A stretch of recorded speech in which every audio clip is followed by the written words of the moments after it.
everyone, it's Carolyn here to share more Ascension and Awakening messages. So what I'm going to do, because typically I do light keeper channels and then comment on them, or I'm doing some work with Celeste as well.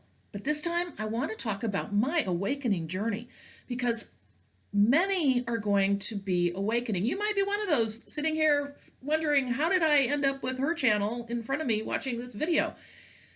Many people are going to start waking up after this virus situation, coronavirus, for those of you who are watching this maybe some months or years out. Needless to say, I have realized over the last couple of months, the broader picture, the deeper picture of my awakening journey. Now, I've done videos on phases of awakening before. That's really kind of more the detail within what I'm going to talk about, which is my individual journey. Because I feel there's some nuggets here that you can take away to understand your full journey. Because for me, I feel it's really important to understand the trajectory of where I came from and how I ended up here. And frankly, it started a lot sooner than I thought. So we're going to talk about that today. I'm going to see how long this video goes. I may do this in a couple of different parts and then come back and do another video for, bringing you up to present day, so that you can kind of understand how you can start putting the pieces together of your full journey, because it is your story. It is your story. So when you're able to do that, it's just a much more full experience. And I'm just now really realizing the breadth of my journey and where it started many, many, many years before I actually was consciously aware. So thank you everybody for joining me today. I'm Carolyn, I'm a channel, I'm a distance energy healer, and I'm a spiritual awakening mentor. And I offer these videos to assist you on your awakening journey. So if you're one of the folks that has just started to wonder kind of what's going on with you and you landed on my video, it is not by mistake. So take this, think about it for yourself, put it in the back of your mind, and then as you journey through your own awakening, you're going to be able to put some pieces together so you can see your full journey once you get down the road. And for those of you who've been awakening, I think you might find this interesting, because it'll help you put together more pieces in your journey as well, potentially. So join me today as I start talking about my journey and probably have some new realizations myself. So remember, some of this is brand new information. I'll say within the last month or two, it started to filter in. And what I realized as the virus started to take off across the world, I knew this was another huge awakening moment, a big shock to the system of the world population. So oftentimes, what I have learned is that a very large mass event can be the beginning of your awakening journey, but it's not right away necessarily. It can be, but I'm going to tell you the trajectory mine took. 9/11, 2001. We had 9/11 happen. It was a worldwide event. It impacted the entire world. Incredibly shocking. Now, I will tell you, that event, I'll never forget when it happened, and I'm watching it on TV after I'd come home from that day.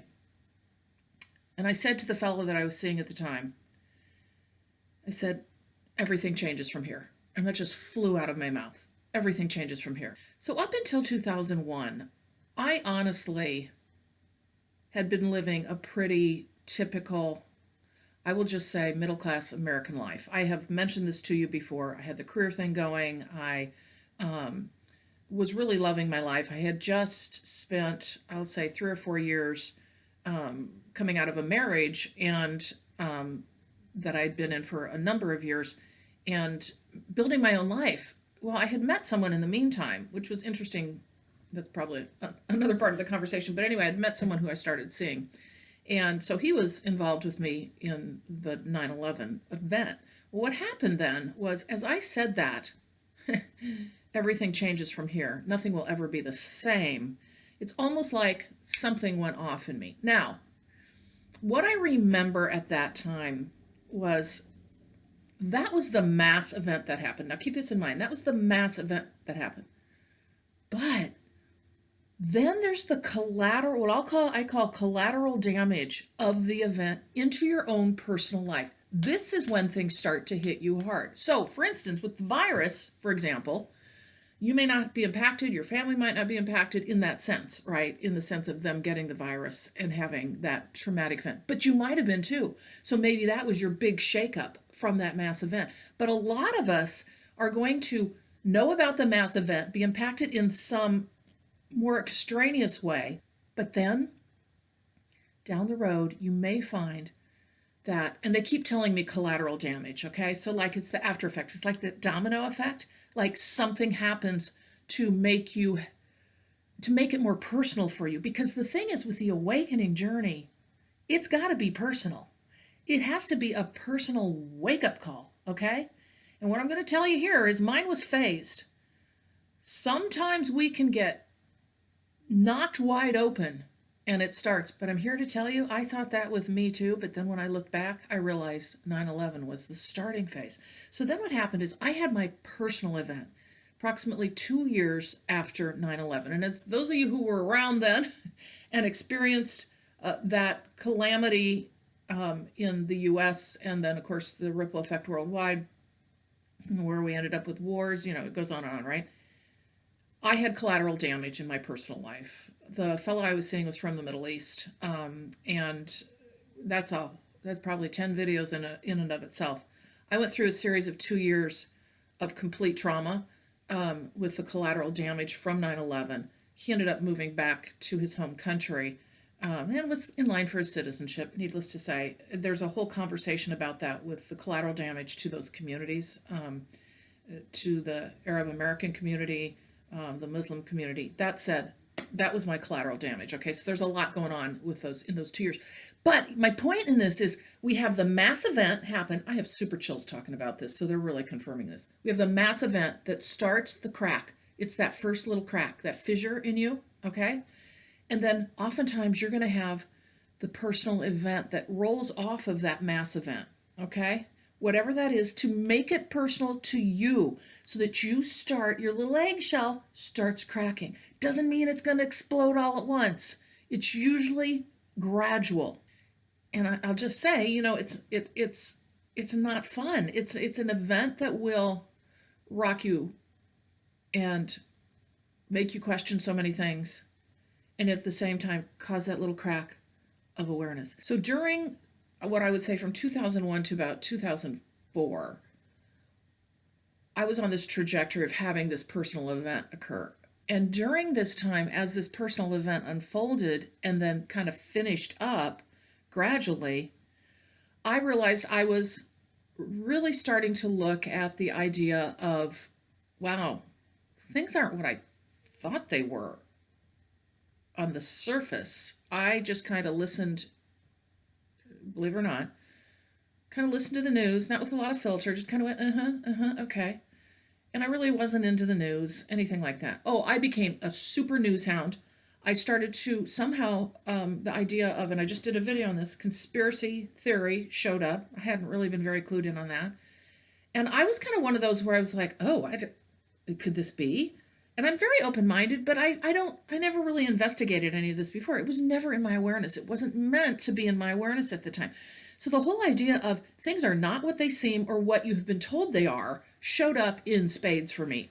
After my personal event from that first mass event that then created the fissure in my eggshell. So we're just going to use eggshell. I'm in an egg, right? And it's cracking, okay? And I'm getting ready to move forward in my awareness journey that things are not what they seem. This is where conspiracy theory comes in, or I hate to say conspiracy theory, but that's kind of how we recognize it. The understanding that there's an underbelly to things, and things are not always what they seem to be. They may be something completely opposite, but it comes with a smile on its face.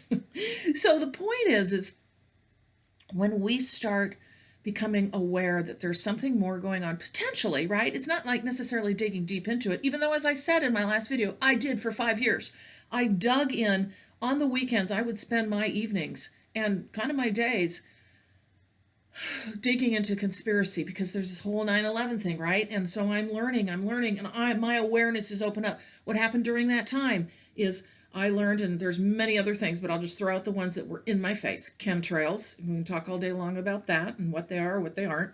The idea of conspiracy behind just 9/11 in general. And then I started learning more about conspiracy in general. And if I recall, I don't think I had gotten into the ET presence yet, but there was, as I remember, there was a little bit of popping in there.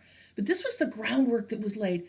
And what started to happen is I started studying all this conspiracy, all this. So, what this was doing, it really served its purpose, even though I was obsessed. It helped me open up your eyes, become aware, see more than what you see on the surface. All is not what it seems. So, that started this journey. So, this trajectory was up until about 2010. So, between 2004, when I was having my personal situation out of the mass event, then things started to shift in the sense of me continuing to learn. Because I had come out of my personal event a changed person, dramatically changed. I had gone through so much trauma in the 2 years with the situation of him moving back to his home country and the like I said, the collateral damage from the 9/11 event, which it was all involved in this, that I just saw the world completely differently. However, it was just the beginning, because what I started doing was I started getting very involved in politics. I had never been involved in politics ever, but I saw an opportunity here and I was like, okay, I want to understand this better. I want to make a difference. And for me at that time, it was understanding politics. And this probably rolls into the whole conspiracy theory thing. It opened me up into saying, wait a minute, I want to get this. I want to understand this. I want to stand up for what I believe and feel is right. So I did a lot of protesting and I did a lot of political work. That is not me. But the thing is, I had to go through that up until about 2010, where I was in marches, I was canvassing for political candidates. I was dug deep down into the whole political arena, to world events. I was watching MSNBC every single morning. This was not me before. I kind of just touched on the news, knew what was going on the whole of my life before that. But no, now I was learning about the world. Okay, so this is my journey. So what you may find for yourself is that you've had your initial, I guess I would say, cracking, like I said, the eggshell from the mass event. And then you're going to find that, wow, I'm going off on a path that I never would have anticipated. And yet you just keep going. So what happened then is I got highly involved in these things. I was a news hound. I was opinionated. Whew, was I opinionated? I was in protests. I was in political campaigns. But at the same time, I started traveling the world.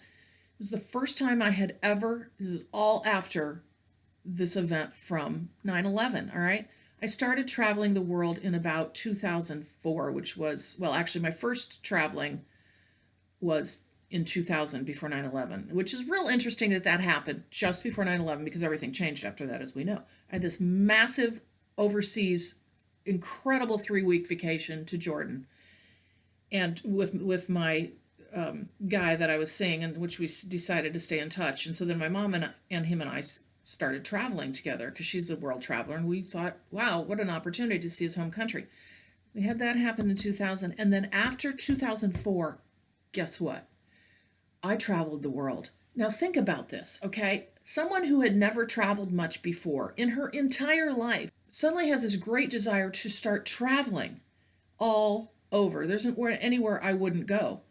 And the thing is, what it did for me on a soul level is completely different, because what's happening, and I know this from the work I do, when we travel to places in our life journey, there is good reason why we went there. We don't necessarily understand it, but if you feel a great resonance with a place and you're just, your heart aches for this place, you have very likely had a significant past life there. And particularly now during this incarnation with the ascension and the awakening, we are revisiting places that we have been in past lives. And it's to open up your cellular memory, all right? It's to open up to the wholeness of who you are, not just this incarnation. So traveling became something massively important to me. I was taking 2 trips a year, 2 weeks each. I was fortunate to be able to do that. And in doing so, I started seeing the world completely differently. I started to see us as one. I started to see that most people want similar things out of life. We aren't that different. I never had that experience. I grew up in middle America, in Iowa, and lived a middle class life. I never had this experience. So we go from 9/11, right, with that initial mass event to my personal collateral damage event to opening up, cracking open enough to start learning and exploring in ways I never would imagine for years. Okay, so my journey starts 2001, and then 2004 to 2010, I'm traveling the world. I'm in with politics like nobody's business. I know a lot about what's going on in the world. I'm protesting. I'm realizing what's important to me. And during that time, part of that awareness was for me understanding living in Iowa, factory farming. That came into my awareness so profoundly. Before that, I ate chicken, beef, and pork like, so many other people, right? Suddenly, I stopped eating chicken, beef, and pork, and it was all because of factory farming.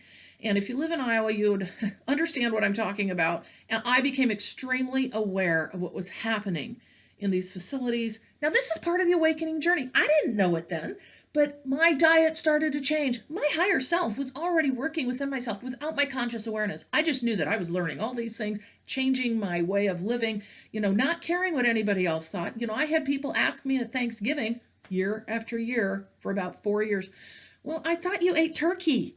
No, I don't. I don't eat chicken, beef, or pork anymore. And I didn't go into the whole story about factory farming, but the thing is, this is now this part of my awakening where things are shifting and changing in my life that I didn't even understand. But guess what? My higher self is guiding me there.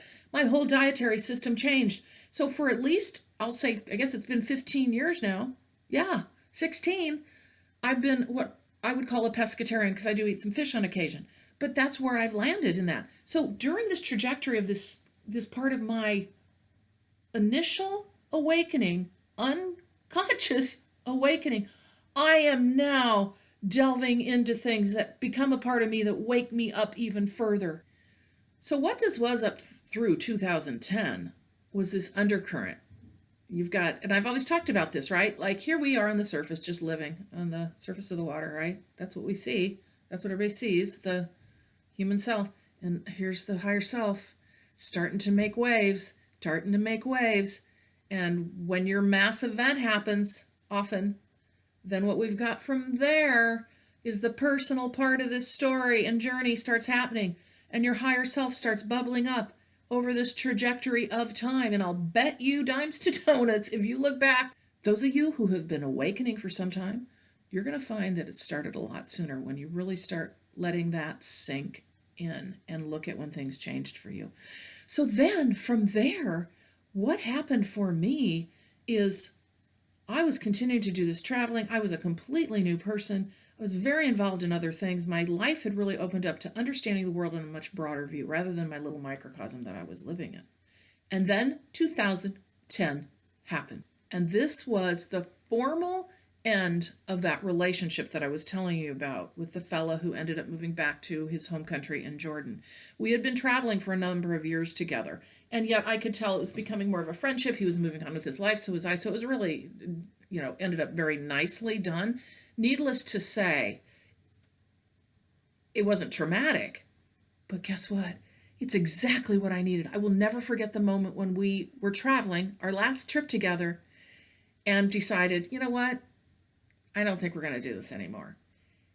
And when that happened within me, it was as though, and I didn't know this until just a couple of years ago. I thought my awakening journey started with my dark night of the soul, which we'll get to in another video. But the point is this is when it really, the second crack in the eggshell started. So I have a crack on one side from the time from 2001 to 2010, and now the other side is cracking. And so I'm not going to be held together much longer as this human waiting to wake up. What happened to me, and these are moments that you remember, okay? So if you look back in your life, there are big significant events you remember. You remember how you felt. You remember what you said specifically. You remember the environment. You could tell what's around you.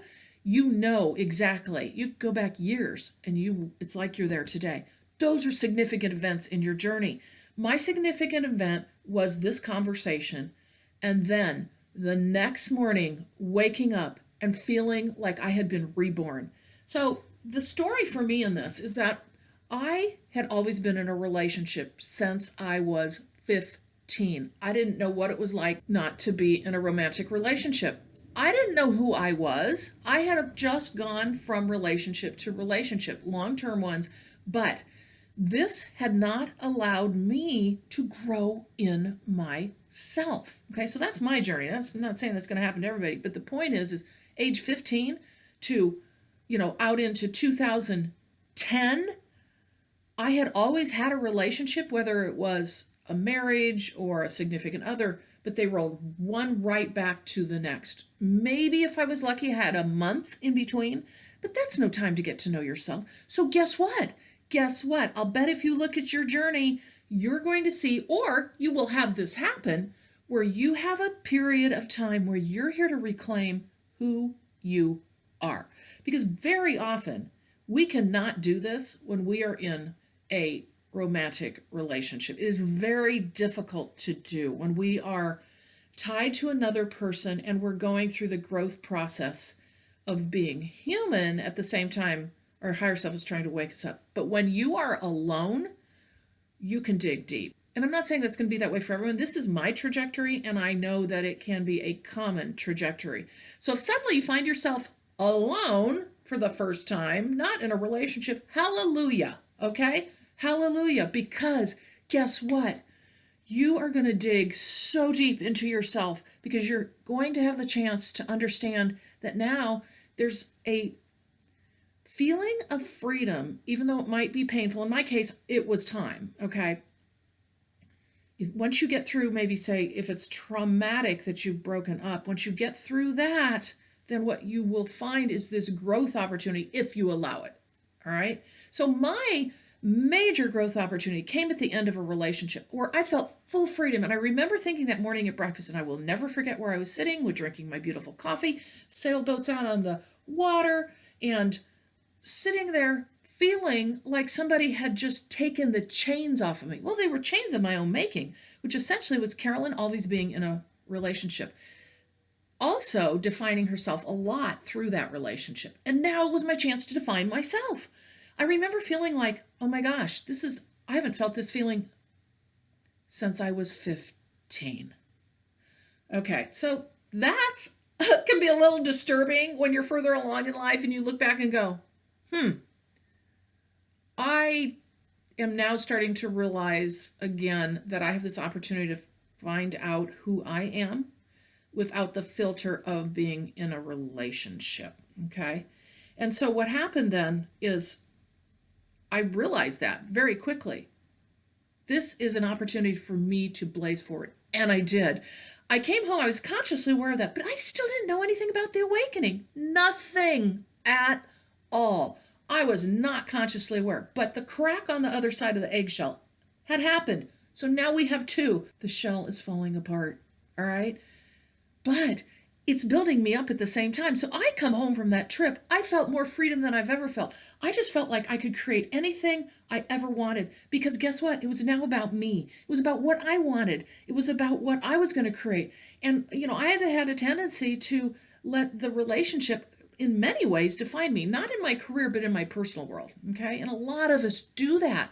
We define ourselves by our relationships. So if you never had any opportunity on your own to grow, the awakening journey will often bring you into that space, as it did for me. So during this time after 2010, I remember coming home and I remember cleaning my house like nobody's business. I had still had a lot of his things around. I just knew it was time.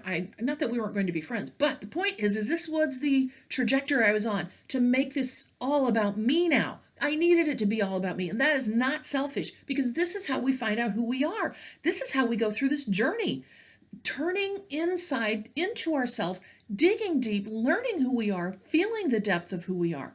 I started meditating during the time after 2010. I had never meditated in my life. That just showed up one day and I taught myself. Continued with my political involvement.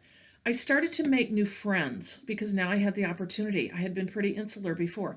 Made new friends. I started to spend really more quality time with myself because before it was focused elsewhere. I was reclaiming myself. And I don't only want to say reclaiming myself, I was learning who I truly was at a different level than I was from 2001 until 2010. This is because the awakening journey brought me into myself, brought me into that insular place of just being with me. Now, we don't all have that necessarily happen, but what you likely will find is, regardless of whether you're around a lot of other people or you're in a relationship, you will be brought into yourself. All right? So I have that first phase of like learning about the world, traveling, understanding that things aren't what they seem. And then after 2010, I'm brought into myself. So I have this awareness, right? I'm still not awake, consciously awake. Then I'm brought into 2010 where it's like, nope, okay, we got to get you understanding who you really are. We want you to come into yourself. You now have a broader picture of you, but now this is about you, reclaiming you. So I started to do some things I'd always wanted to do again. Number one was I was a competitive tennis player for my whole childhood and teenage years. I stopped playing all the way up until roughly 2012. And then that was one of the biggest things that could have happened to me. Again, it's funny how some of these things that we think are insignificant actually turn out to be super significant. So starting tennis up again for me in a way where I was playing probably 4 times a week was a huge piece of me reclaiming me. Think about this, reclaiming who I was. Tennis had been a part of me. It helped define who I was, and it also helped me grow within myself. Tennis it's interesting, and I'm expressing tennis because it really is a sport. You have to understand yourself mentally and emotionally. So I know it was brought to me to help me, again, reclaim who I am, understand myself better, how I react, how I treat myself, all of that.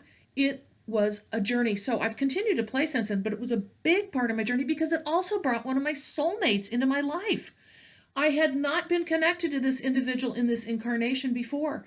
And now this individual is a key part of my life and has come back in to support me during this journey, unconsciously, okay? But during my traumatic time where my dark night of the soul, which I will tell you about in the next video. But the point is guess what? I am now set up in this journey from 2010. I've got my support of a soulmate. I still am unconscious about this. I don't know this is happening to me, but my soulmate is there ready to go for what is then to come. I also have reclaimed myself in a sport I love that is going to support me down the road emotionally and also is physically helping me. And I'd always been athletic, but I needed a different sport. And so tennis shows back up. I'm reclaiming myself, digging deep into myself through my tennis, through the people I'm getting to know, through new friendships, through still traveling. And this time I was traveling with just my mom. Totally different experience. And she and I, soulmates, being able to connect. Okay, so she's one of my soulmates that I later realized. But that's why we had to travel together too, because we started to learn more about each other and more about ourselves. So again, a wholly different phase of this journey. Still unconsciously aware, but cracks on both sides of the egg. All right. So moving forward in my journey, my life journey, I was loving my life. I had it set up just the way I wanted it. Career, everything, travel. I couldn't have asked for more. I'm playing tennis again. I have met neat new people. I have new friends. My life is perfect. Or so I thought. And in that moment of feeling as though you are on top of the world, and I'm not saying this happens to everybody, I am saying it is a trajectory that can happen. Feeling as though you're on top of the world, your higher self may say to you, yeah, maybe in the human material world, but now we need to make you consciously aware of who you really are and your new journey forward, the fullness of who you can be, not just what you are experiencing now in human form, but now we're going to bring the soul self of you in with the human, because you have built the foundation from your massive event that then turned into collateral damage for your individual event where the eggshell starts cracking, moving then into the learning of the larger world, and what you see may not always be what is, and then in that reclaiming yourself as to who you are going inside and pulling that together, larger world, reclaiming yourself, moving then in to this next phase where you potentially, like I did, felt like, wow, wow, look what I've done. And then comes the most defining moment of your journey. And in that was my dark night of the soul. So that is what launched me forward. I'm going to save that for another video and talk to you about that and then tie these pieces together. Because what I want you to be able to do is, regardless of where you're at on your awakening journey, if you're just starting, you may be looking at me cross-eyed and going, I don't understand at all what you're talking about. But you're here for a reason. And so what I would say to you, number one, is if you feel yourself shifting and changing in ways that you can't imagine, and after the virus, the COVID-19 virus, you feel something moving you to a different place than where you were, I would suggest become consciously aware of that and start taking some notes. I ended up with 170 pages of detail over literally just a year and a half. I wish I would have started in 2001, because these are awakening journey stories, and they're important and they're powerful for you to understand what has happened in your life that probably longer than you ever imagined you have been on this awakening journey. But it's only until we are consciously aware of it that it comes together, where you can understand that you are now becoming the higher self and the human working together as one on this earth in this incarnation. So that said, I'm going to carry on with the Dark Night of the Soul journey, and then I'll piece all of this together for you. I am hoping this is helpful to you. For those of you who are brand new at this, just understand, watch for some of these things that I mentioned along the way, the opening up of the understanding and becoming a new you, because this is really what it's all about. Reclaiming you, becoming the higher version of yourself. And so for those of you who have been on this journey longer, hopefully this will help you think further out of, wow, wait a minute, maybe this is where it began. Wait a minute, what pieces brought me to where I am today? Because our journeys are important to understand how we came to where we are today, to be able to tell that story, because we're going to have so many more people that are going to want to understand what this even means, and then you'll be able to tell your story in more fullness, like myself, which I have just realized this in the last couple of months. So this is why I wanted to share this with you today.